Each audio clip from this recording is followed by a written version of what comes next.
Hello guys, I'm Austin. I got Jason with me again. Hello. Today, we are going to do something that no YouTuber has done before.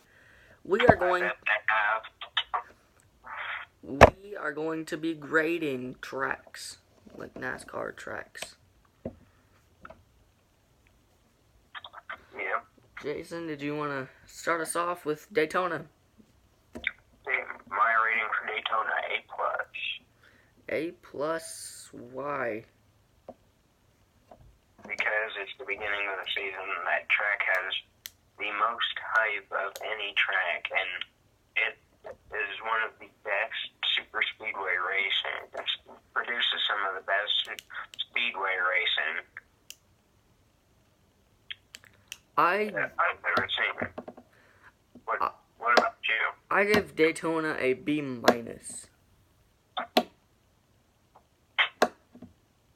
Why? Because anybody can really win Daytona, you know, and it's not as fast as the other tracks. It's 200 miles per hour. It's one of the fastest tracks. Well, your average speed is around 175. It is on any track because they add in the speed on pit road and while in the pit stop. Alright, now we're gonna head to Atlanta, I'm pretty sure. Yeah, Atlanta. What'd you give? A C? I give Atlanta a C+. Racing is decent. Yeah. Las Vegas. What'd you give Las I gave Vegas? it a D. I gave it a D+. A D? Why'd you give it a D+? Why?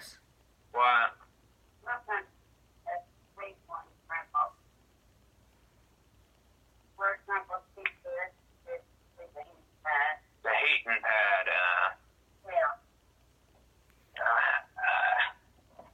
doesn't look like the heating pad.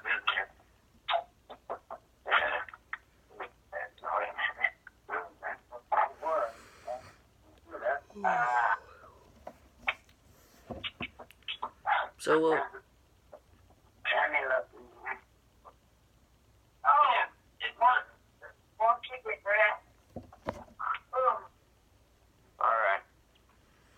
What did you rate Las Vegas? Just keep on going. I rated it a B. B. And why is that? Well, because it's a fast track. I like the D-shaped oval. Most of the D-shaped oval tracks I don't like, but Las Vegas it's up there. It's one of my favorites. Yeah, I don't like the V-shaped oval tracks either. So Jason, after this video, did you want to do Plan after the video. what? Don't plan during, plan after. Alright. So, what'd you give Las Vegas? I gave Las Vegas a B+. Why'd you give it a D+? Huh? Why'd you give it a D+? I don't like the V-shaped ovals at all. There's a certain select few that I am okay with, but most of them I don't like. Now, after Las Vegas, there's what? After Las Vegas, there is ISM, Phoenix ISM. Racing. I give it an A. What'd you give it? I gave it a C+. Ooh. I gave it an A because I like the dog leg. I love the racing there. It's competitive. I love how they put the restart zone right by the dog leg. It makes restarts a whole lot better. Jason, why'd you give it a C+? Well, this is the first year they've had that dog leg thing. So there's only been one race there, taking into account all of the races. Well, 2 races there because the playoff race. There was only one race under the new configuration. Oh. They didn't do that configuration at the beginning of the year. Oh.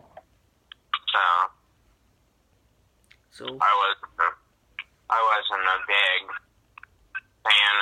original configuration. I like the original configuration. I definitely like the new idea better. Yeah. Alright, next up after ISM is Auto Club. Auto Club. So California Speedway for all of the old school NASCAR fans. what'd you give Auto Club? Auto Club, I gave it a B. I also gave it a B. It's one of the first few races of the year. It definitely sets the tone for the rest of the year. Yeah, it's fast track. And there's only one race there a year, so it makes that one race at the beginning of the year feel special because that's what helps. Daytona is the first race of the year, and it plays out everything. And I think Auto Club's the third, right? Because then they go to Atlanta. I'm pretty sure. Atlanta helps Daytona, the aftermath from Daytona, and that third race of Auto Club. I'm forgetting whether Las Vegas was in front as third or it's Auto Club, but Auto Club, it helps sort out everything for the rest of the season, not just the aftermath from Daytona. It sorts out the rest of the season. Yeah. It's where you can really see where these guys are going to shine. So after Auto Club, there is Martinsville. Where is it? I went by I gave Martinsville a A minus. I gave it an A plus. Martinsville, I gave it an A minus because it's a great track. I don't get me wrong, but it's not as good as some of the other tracks. I love how it's long straightaways. There's barely enough room on that concrete for the drivers to get. So I love the beating and banging on the track. Really competitive. We've seen a lot of good moments there. Like just this past year where Joey Logano got to the back bumper of Truex. And that's what I was going to bring up. It's usually the most controversial race of the year. Like, isn't where Martinsville, where Kenseth got his payback on Logano? Yeah. It's a controversial race, and it is definitely one of the most fun races of the year. Definitely. Alright, so, what'd you give it? I gave it an A+, I told you that. Oh. Alright, so after Martinsville, there is... Texas. I gave Texas... Where is it at?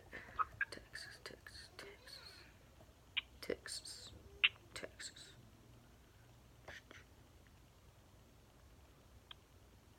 I gave Texas a A minus.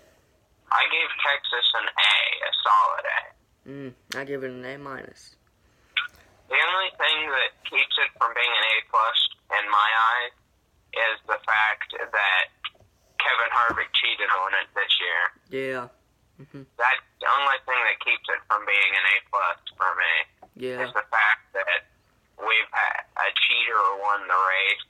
And I know that's not the track's fault, so I probably shouldn't hold it against it. But like I said, the racing is good. One person dominates it because they're cheating, and that's what kind of killed it for me. Yeah. I mean, same with me here. Good racing, fast track. I love how you just have. Once you come off of turn 3 and 4, you go straight, and then there's a turn there, you go straight again, and then yeah. I like it. I really do. But there's sometimes, like, as Jason said, Kevin Harvick cheated his way into victory just not too long ago. So after Texas, there is... Bristol Motor Speedway. Bristol, A+. I gave Bristol an A solid A. I gave Bristol an A+ because...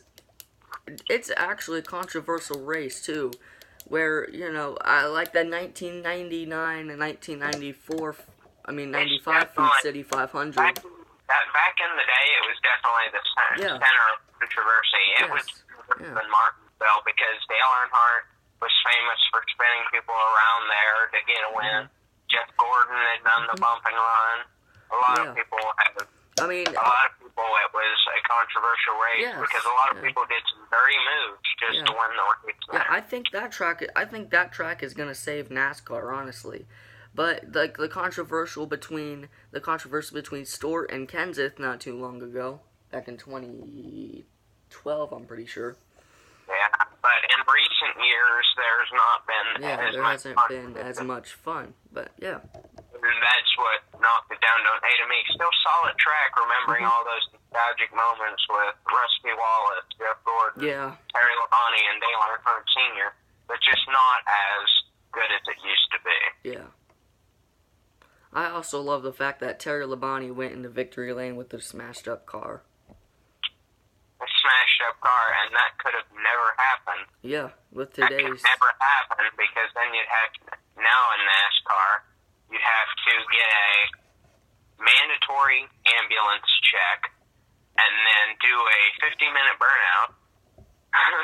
Yeah. And the car needs to be hauled out on the wrecker, and that car doesn't go to victory lane. So, after Bristol, there is what?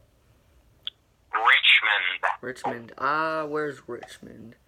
I gave that an A+ also, because it's the perfect short track. It's a perfect combination of speed and short track. I gave it an A-. It's my least favorite short track, and as most of you know, I am a very big short track guy. So, it is my least favorite short track. I would probably even put the Iowa Speedway from in the Xfinity Series above Richmond before I put Richmond there. Richmond's a good racetrack, don't get me wrong, but it's just not one of my favorite short tracks. That's my favorite one. Richmond is. Alright, so after Richmond there is Talladega, A+ for me. For me, Talladega gets an A. An A. So we don't have too much of a disagreement there. No. Yeah. I just pointing it out, I just won Sayers Point as Jeff Gordon in this game. Just wanted to make that accomplishment. So the A+ for Talladega, I gave it an A+ because it's solid racing. Especially back in the day where Earnhardt dominated it, getting like, I think, 7 or 10 wins there. I've never been a really big fan of the super speedway racing because everybody's so spread out by the end of the race. So it's not fun when you don't have that jockeying for position, and that's mostly why short tracks are up there for me. But I have to say Talladega is very entertaining because we might not have a battle for the lead, but there's always that mid-pack battle that always results in the big one. Anyone can win there because as the year before, in 2017, I think it was Ricky Stenhouse who won there. Now what are you doing? Video.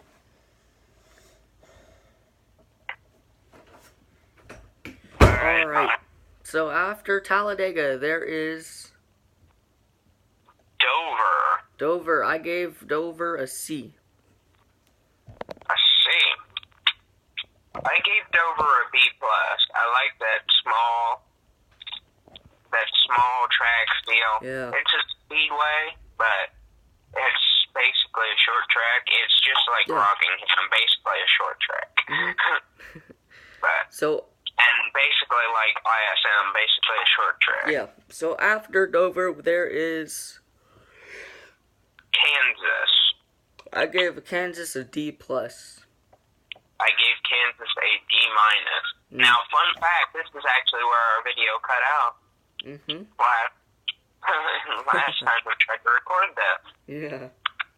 So I gave Kansas a D+ because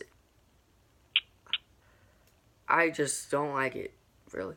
I gave it a D-. I think Kansas is probably one of the most boring, the second second most boring track on the NASCAR circuit. You'll see what I think the most boring track is, but it's just no fun for me. I like Kansas Speedway at all. Alright, after that, there is what? Charlotte Motor Speedway. Charlotte. I gave Charlotte an A-. I gave Charlotte a B. A solid B. Because I think it's NASCAR's oldest track, so that definitely stands for something. That was where NASCAR's first ever race took place back in 1949. I gave Charlotte an A- because it's the host of the All-Star race. Keep going. Sorry, Kyle Petty just tried to spin me here at Bristol. But I gave it an A- because, as he said, it's the oldest track. It's host of the All-Star race, which is one of the most popular races in the season.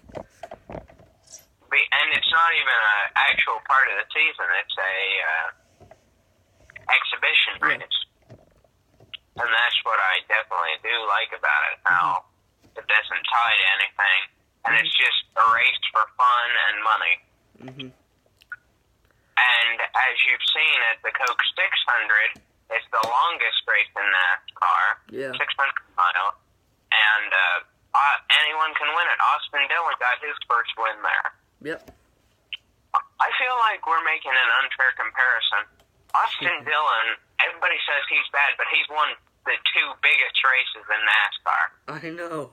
He only has 2 wins, and both of those wins are the two biggest races in NASCAR. Both of them crown jewels. So after Charlotte, there is what, Jason? Pocono, an F. I gave Pocono a C-. I gave it. No, I'm not saying that I hate it.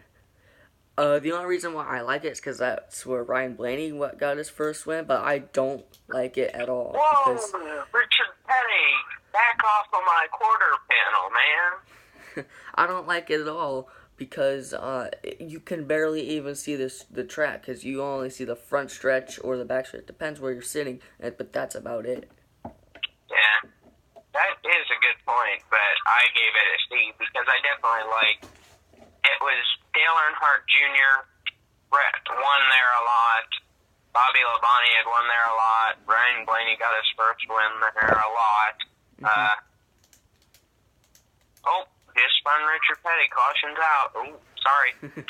But all right, now Michigan, I gave it a B-. I actually gave it a B- too. Oh.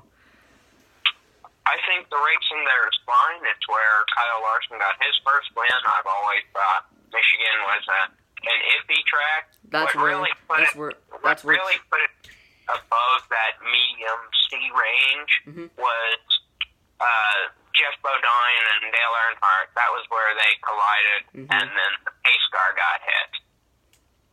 The pace car got hit by a car. It was Bill Elliott who tried to avoid it and then went down and hit the pace car. So that's definitely what pumped it up for me. All right. So I gave not Kansas. What is it? Michigan a B- because that's where Chase Elliott ended up finishing second in that race, which I'm not going to hold anything against the track for that. Good racing, but usually Kyle Larson dominates there. You know, that's his track right there, Michigan. That's the track that he is best at. Is Michigan. Yeah. The next course is Sonoma. Sonoma, a B. B for me. Huh? A B. I gave it a B. You gave it a B. I gave it an A. Of course, I am also a big... Hi, Grandpa. On the phone. What?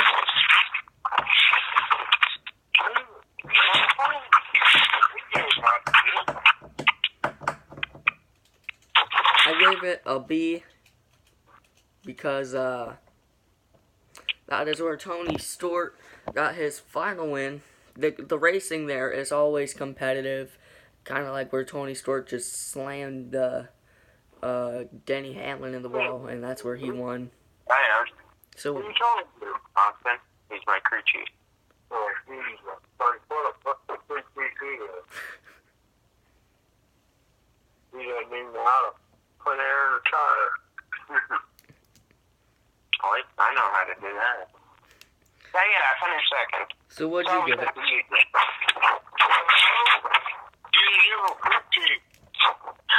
This goddamn phone, So, I'll be back in a minute. alright. Alright, here. So, Sonoma, to me, is definitely a competitive road course. Mm-hmm. I got done watching the Sears Point 94 race, which made me realize one car can dominate, but it can be a wild race, and that's what I like about it. One car can dominate the entire race, but you always have a battle for second, third, fourth, sixth. I watched it, and I was mostly intrigued by the battle for 15th and 7th, better than I was for first, because Rennie Irvin pulled off. So that's that's what made me realize that it's the best track, because you can get intrigued by every position. Mm-hmm. So what is after Sonoma? After Sonoma is Chicagoland. Chicago. I gave it a C minus. I gave Chicagoland a C, a solid C. It's not one of the best. It's definitely one of the corniest. It's what they use for the SpongeBob and the Teenage Mutant Ninja Turtles paint schemes. Slide job! Huh? Slide job. Slide job. Yeah, that's one of those slide job racetracks where everybody in the stand, it's 2 laps to go, and he's 3 seconds behind, and everybody's shouting, slide job, and then they do it and go into the wall. So It's a competitive racetrack, as we saw this year with Kyle Busch and Kyle Larson. yes, that's definitely what kept it from being, because I'm not a big fan of it. That's what kept it from being probably a D minus. Mm-hmm. It was just that Kyle Larson, Kyle Busch. Slide job! And then So after Chicago, there is what? Kentucky. Kentucky, a C minus for me. F. An F. Ooh, why? I can't stand Kentucky. It's the most boring track on the circuit. They reconfigured it trying to be Texas, but they're not Texas. They don't have the racing that Texas has. They don't have that. If you look at it, there are some good racing there. Like if you look further in the pack, you see people fighting for those positions. And I'm not gonna argue with you. It is a boring track. It does get boring after a while. And this year,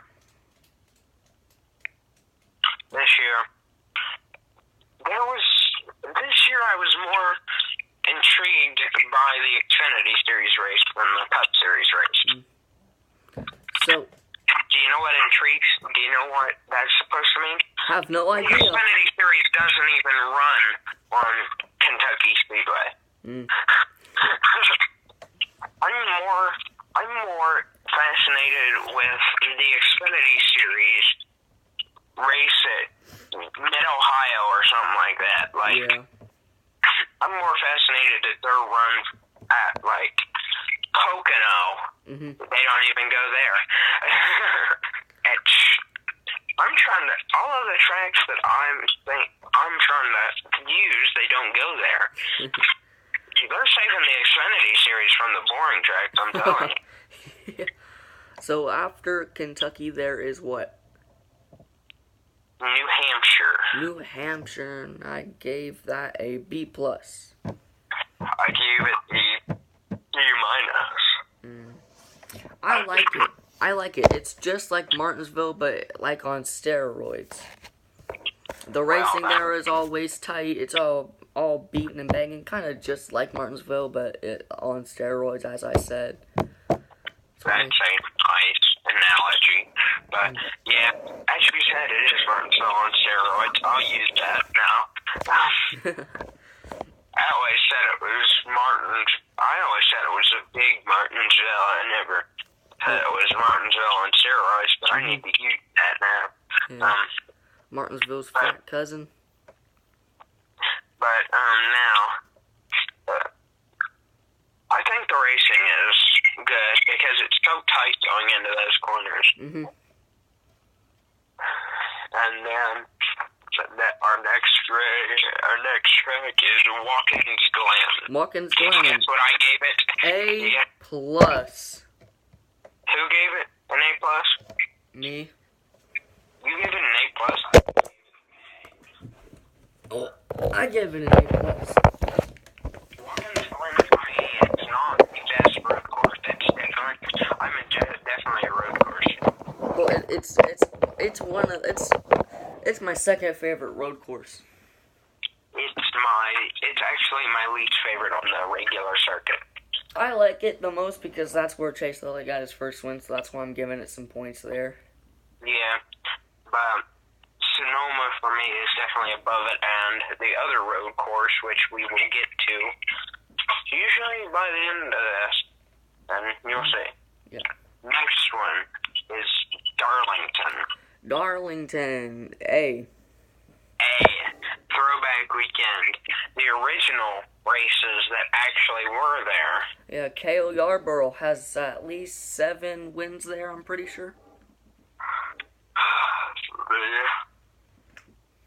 The throwbacks are always looking nice, except for Kevin Harvick, because he does the same one every year. Cale Yarborough throwback. Yeah. To bring up Cale Yarborough again. Mm-hmm.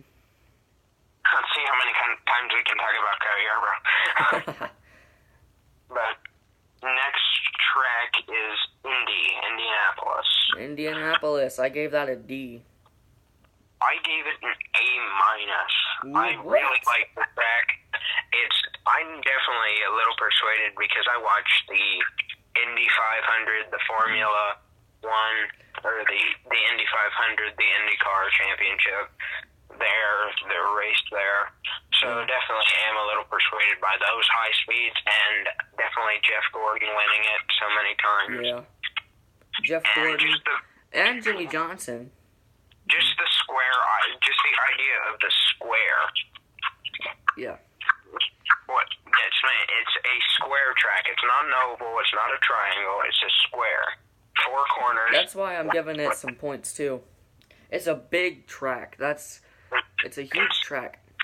It's the only square track that's on there, and it makes it interesting. It's not a square. I should take that back. It's a rectangle.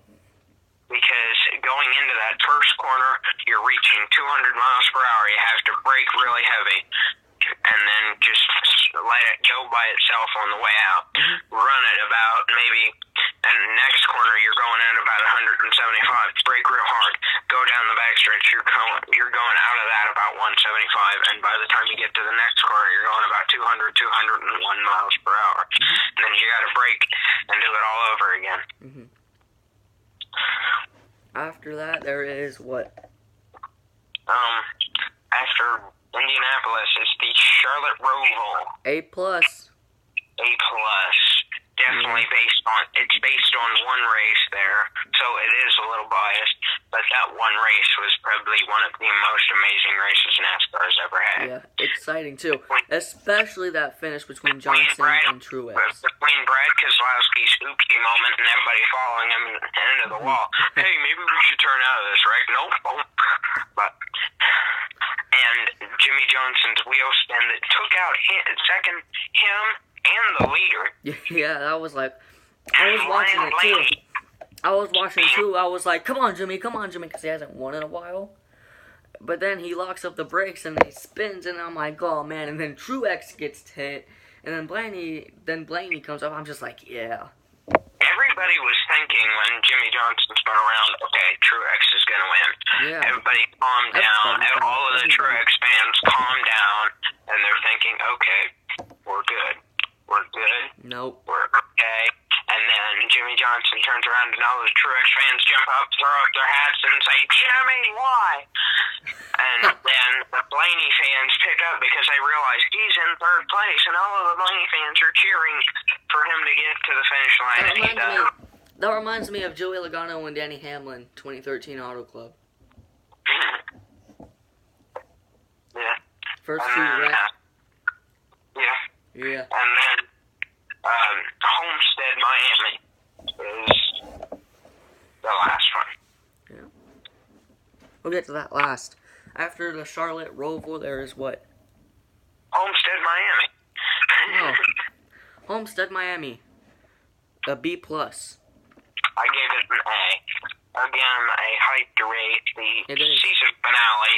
Mm-hmm. It decides the destiny and the series. It decides the champion.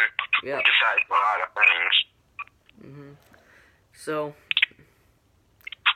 me and Jason will talk about what we're doing for the next video. The next video is gonna be a surprise. So, if we do it. So, we are gonna get off of here. Hope you guys enjoyed it. Like, subscribe. Jason, do the outro. Wear your seatbelts. Oh yeah, stay Stay awesome. awesome, guys.